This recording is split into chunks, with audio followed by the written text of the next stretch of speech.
Kaixo denoi! Oraingo honetan lorei kolorea aldatzeko esperimentu bat egingo dugu.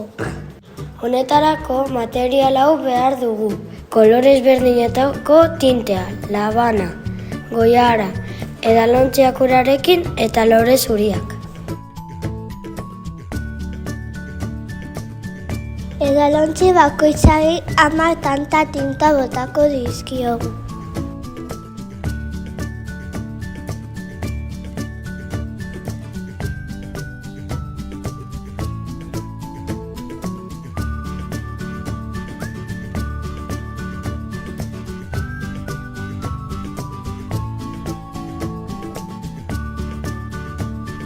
Goiararen laguntzarekin ura eta tintea nahastuko ditugu.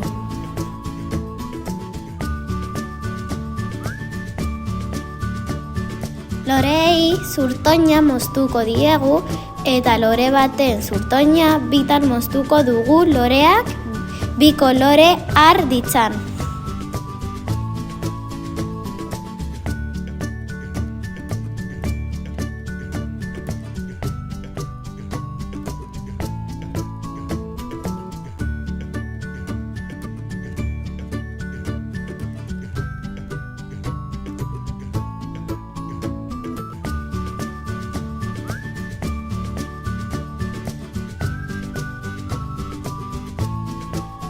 Azkenik uretan sartu eta prozesuaren behaketa egingo dugu.